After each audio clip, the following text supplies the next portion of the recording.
Hello, my name is Dyimon Hills. I currently reside in the city of Lynchburg. I'm originally from Virginia Beach, Virginia, and I'm a survivor of sex trafficking here in the United States. So in my early years, I was a cheerleader since kindergarten. I won many accolades and achievements. I was a writer, a painter. I played instruments. I was a singer also in the choir. I did very many activities. I played basketball and did extracurricular activities on the side. I come from an Italian, Irish, Welsh, Dutch family, so we are super loud and crazy, but very loving. A very tight-knit family. Originally, I was born in Virginia Beach, and we stayed there for a couple years before moving to Missouri, where I did continue my education, and I did very well. At the age of 8 years old, I was molested by a deacon minister in the hometown where we were living in Missouri. Unfortunately, at that time, it wasn't just it was many children that had been molested. The gentleman was jailed and things were wrapped up, but it left a lot of us reeling, the young kids, from it.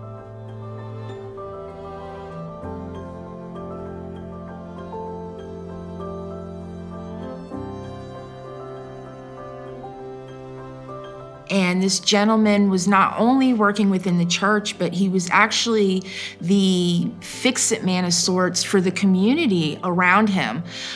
He would do things like go to homes and repair locks and windows. He would take children to go to play games, to go to the lake. He was very well respected in the community and well trusted.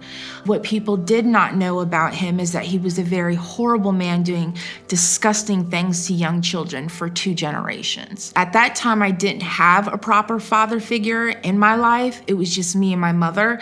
So that relationship kind of shaped and was what showed me, or what I thought relationships should look like. So when he molested me and touched me, that's what I thought was right.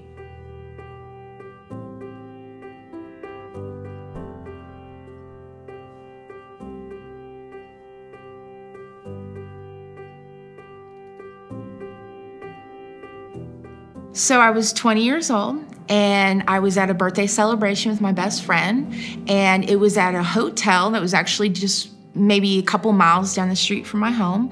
I immediately caught the eye of, or he caught my eye. He was very tall and handsome. He wasn't like the men I had dated before in my hometown. I could clearly tell he wasn't from there. He was charming. He was a very loving guy, something that I hadn't experienced before. Because I had been so mistreated and not taught properly how to be loved or to love someone, when he came into my life, just simply him being there to listen to me, that was well enough for me. So it was probably the second or third night we were together. We were still at the hotel for the weekend. And he offered if my friend and I would like to take an ecstasy pill. I was very taken back at that. Again, I was 20 years old. I knew what ecstasy was. I knew what drugs were because they ravaged through my family and destroyed relationships that could never be repaired. So drugs were not even an option for me. I took the pill from him and I went to the sink to act like I was gonna take it, and then I dropped it down the sink. But I realized a couple days later that he started asking me questions about maybe what I did want, what would make me happy. And that would have been financial stability, food security, and a proper education. When we lay down together, I shared these intimate details with him. I told him all the things that I wanted and wished for. And what I didn't know is that he took all those things, my hopes, my dreams, and used them against me and lured me to him with my own words.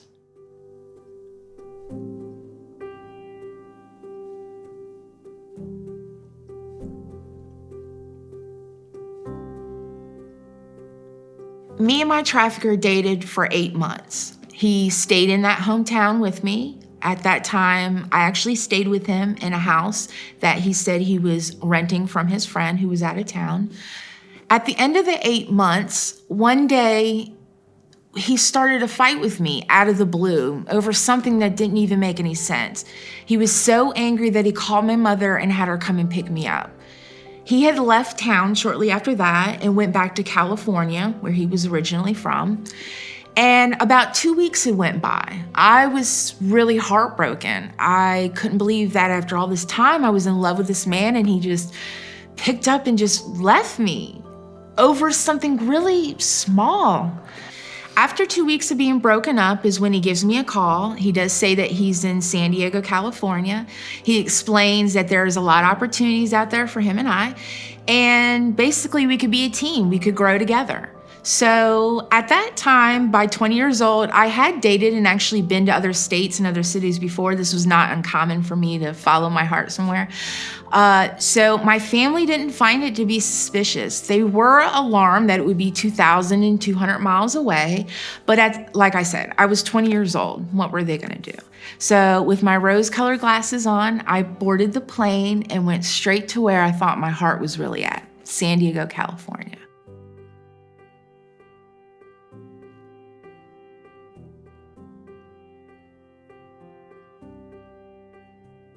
Immediately after coming off the plane, I was picked up by my boyfriend, my trafficker. Once we got in the car and we started driving, he asked me if he could have my credentials. That would be my ID. It was my social security card and my birth certificate.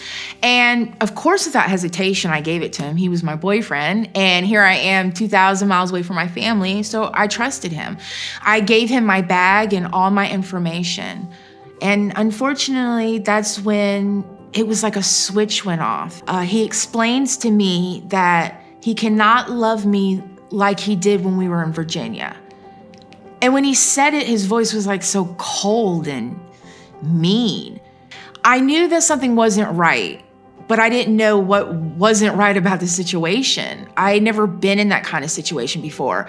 And I just dated this man for 8 months. So I knew I had to put some trust in him, and maybe I was wrong. And to reassure me, he said that we would be going to his mother's house.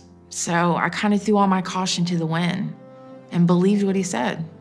We pulled up to his mother's house. The gentleman that were driving in the passenger dropped us off and left. And then I was immediately ushered off to the hotel where the trafficking began. The horrors and everything began. So the very first place that I'm taking is to a hotel where it's just me and my trafficker. And at this time is when all of his grooming tactics kind of start coming into play for him. I am at this point ushered into the room, but he was very abusive with me, very manhandling, and I immediately noticed I was almost being rushed into the room as fast as possible. When I got into the room, my whole world was shattered. As soon as I got in there, he told me that I was gonna have to make money up for all the things that we needed. He had lost his house, he had lost his vehicle, and all the money that he spent on me, I would have to give it all back to him, one way or another.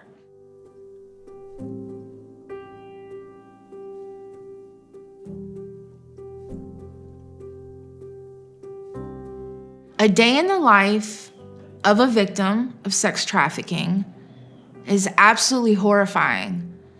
The first thing they do is they take things away from you that you have, your very simple comforts. There's no phone, there's no TV, you're not allowed to sleep, and they either withhold food from you or they give you copious amounts of food. In my particular story, I didn't do drugs and alcohol, so my trafficker chose to starve me and beat me instead. Or he would gorge me and he would feed me out of a hotel bucket. I was forced to answer phone calls from gentlemen, which they referred to as Johns, men seeking sex in exchange for money. And typically these Johns think that they are exchanging money with a willing participant, when in some cases, that is not what is happening.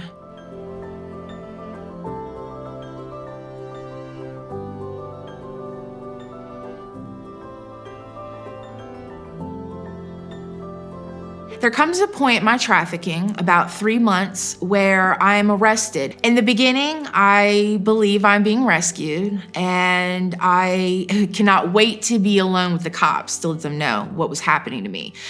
But unfortunately, because I was too scared to tell my trafficker's name in fear of him killing my family, and in fear of him ultimately killing me, the detectives couldn't help me. And I spent 3 days in jail. And on the third day, I ended up giving back to my trafficker, of all people, where my trafficking continued. I was then taken to a hotel where I was abandoned. I was referred to as a hot product or a hot commodity. Since I had been arrested, my trafficker no longer wanted anything to do with me, in fear of maybe me either telling on him or just in the future of me being stopped. After I'm abandoned at the hotel room for a couple days, that is when my second trafficker comes into play. My second trafficker purchased me from my first trafficker.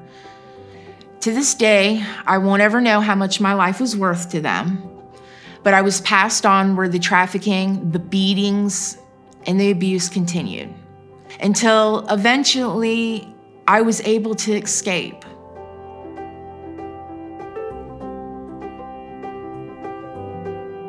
There comes a point in the end of my trafficking where my trafficker gives me an ultimatum. Basically, I've got to come up with a certain amount of quota each day, or I will be abused by his women. I have to be honest, I don't know why that day or maybe what was different about that day, but he backhanded me in his vehicle, and my right side of my face slammed up against the passenger window. And I remember just clamoring, trying to get out of the car just to get away from him.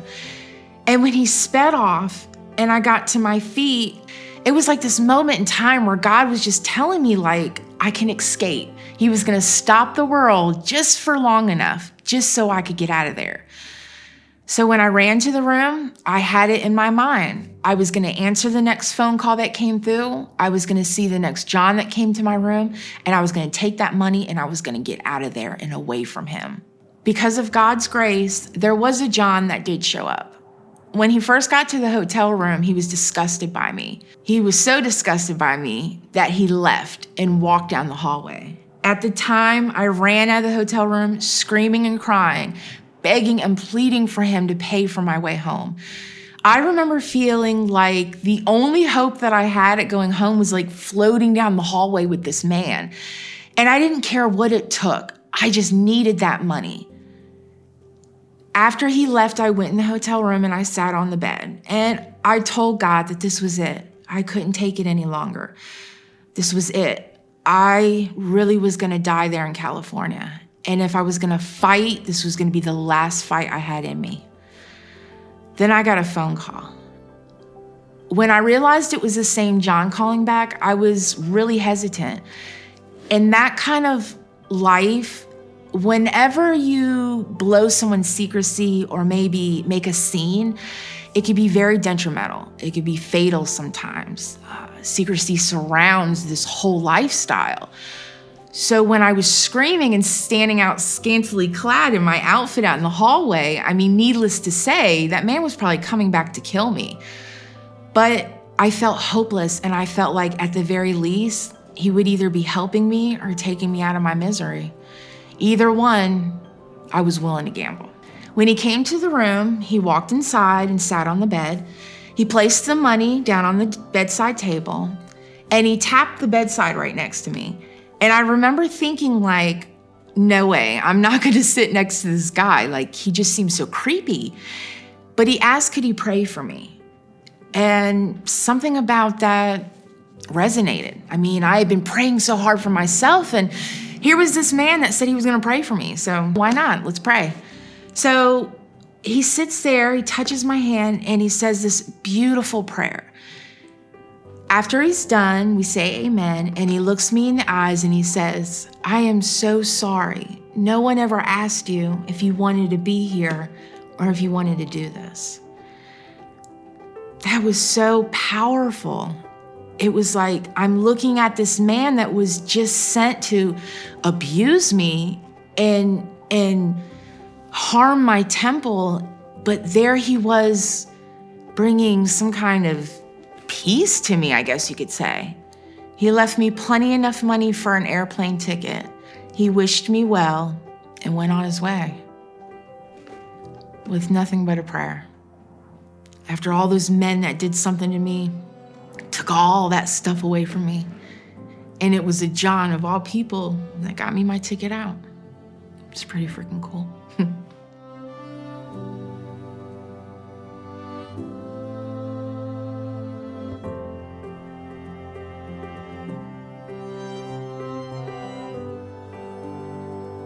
So I like to share a statistic with you. 2% of women with my story actually make it back home alive. That's a very small number. And unfortunately, it's been that way for a long time. And there's a lot of stories and a lot of women that we don't hear about. So 2% might be a little bit less or more, but it's too small. That's not right. That is from lack of education. That is from women like me who just didn't know. I grew up in Virginia Beach, Virginia, a beautiful town, and this happened to me. And it didn't happen to me because I didn't have a father figure, or maybe my family were alcoholics, or maybe sexual abuse. This happened to me because I was not educated, because my mother wasn't educated, because my grandmother wasn't educated. My hope is that the story that I share will help women be educated long before the grooming process starts. I want women to read my story and then talk about it to other women and other men. And when these incidents do arise and people do approach them, or maybe over the internet or dating sites, these women can already have the tools to be able to defend themselves. An invisible armor of sorts, something that every human being deserves. I went through this so no one else has to.